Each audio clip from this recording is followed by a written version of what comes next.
Hello friends, કેમ છો બધા મજામાં ને? આજે હું એક નવી રેસીપી લઈને આવી છું, જે છે બીન્સ એટલે કે ફણસીનું શાક, એક સિક્રેટ ઇન્ગ્રીડિયન્ટ સાથે. તો અહીંયા મેં શાક બનાવવા માટે એક કઢાઈ લીધી છે. એમાં 4 થી 5 ટેબલસ્પૂન જેટલું ઓઇલ એડ કર્યું છે અને ઓઇલ ગરમ થઈ ગયું એટલે એમાં મેં 1 ટેબલસ્પૂન જેટલી રાઈ એડ કરી છે.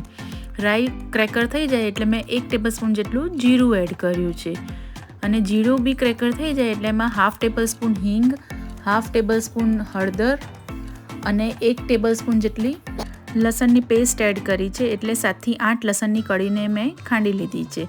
લસણને આપણે 1 થી 2 મિનિટ માટે સાંતળી લઈશું, જેથી એની કચાશ જતી રહે. આ બીન્સનું શાક હેલ્ધી હોય છે.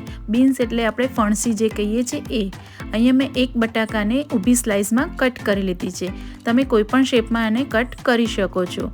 મેં ફણસીને ઊભી સ્લાઇસમાં કટ મોટી રાખી છે, એટલા માટે મેં પોટેટો પણ આવી રીતે કટ કર્યા છે. તો અહીંયા મેં ફણસીને વોશ કરીને ક્લીન કરી લીધી હતી.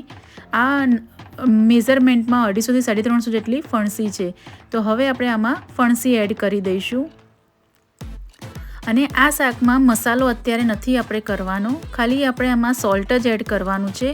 પછી જ્યારે શાક 30 થી 40% ચડી જાય એટલે કે કૂક થઈ જાય પછી આપણે બીજા મસાલા એડ કરીશું. આપણે ફણસી એડ કરીને આપણે એકવાર મિક્સ કરી લઈશું. હવે અહીંયા હું 1 ટેબલસ્પૂનથી થોડુંક એવું વધારે સોલ્ટ એડ કરીશ. તમે તમારા ટેસ્ટ પ્રમાણે એડ કરી શકો છો. આ શાક તમે આવી રીતે એકવાર જરૂરથી બનાવીને ટ્રાય કરજો. જો બાળકો ફણસી નહીં ખાતા હોય ને તો પણ એ ખાવા લાગશે, એટલું ટેસ્ટી બને છે. હવે આપણે આને ઢાંકણું ઢાંકીને 10 મિનિટ સુધી થવા દઈશું અને વચ્ચે વચ્ચે આપણે એને મિક્સ કરતા રહીશું, જેથી કરીને નીચે તળિયે ચોંટી ના જાય. તો અહીંયા મેં 5 મિનિટ પછી મિક્સ કરી લીધું છે. હવે ફરી હું એને ઢાંકીને થવા દઈશ. તો જો તમને મારી આ રેસીપી પસંદ આવતી હોય તો લાઇક, શેર અને સબસ્ક્રાઈબ જરૂરથી કરજો. અને આવી બીજી કોઈ રેસીપી જોઈતી હોય તો તમે મને કમેન્ટમાં જરૂરથી જણાવજો. તો અહીંયા તમને હું બટાકું કટ કરીને બતાવું. આપણા બટાકા અને ફણસી બંને 70 થી 80% જેવા કૂક થઈ ગયા છે.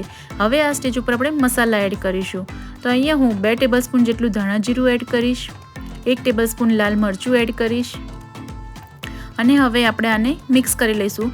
આમાં એક જ સિક્રેટ ઇન્ગ્રીડિયન્ટ છે, જેનાથી શાકનો ટેસ્ટ 100 ગણો બમણો ટેસ્ટી બની જાય છે. તમે આ એક સિક્રેટ ઇન્ગ્રીડિયન્ટ નાખવાથી જે છે બટર 1 જ ટેબલસ્પૂન નાખવાથી શાકનો ટેસ્ટ એટલો ડબલ ગણો ટેસ્ટી બની જાય છે કે હું તમને એક્સપ્લેન નથી કરી શકતી. પણ તમે એકવાર આ રીતે બનાવીને જરૂરથી ટ્રાય કરજો.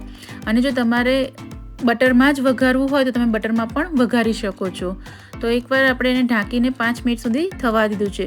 તો બટર પણ મેલ્ટ થઈ ગયું છે અને આપણું શાક પણ હવે કૂક થઈ ગયું છે. તો છેલ્લે આપણે આમાં 1/2 ટેબલસ્પૂન જેટલો ગરમ મસાલો એડ કરીશું અને ફરી એકવાર મિક્સ કરીને આપણે એને એક જ મિનિટ માટે થવા દઈશું, કેમ કે આપણું શાક હવે કૂક થઈ ગયું છે.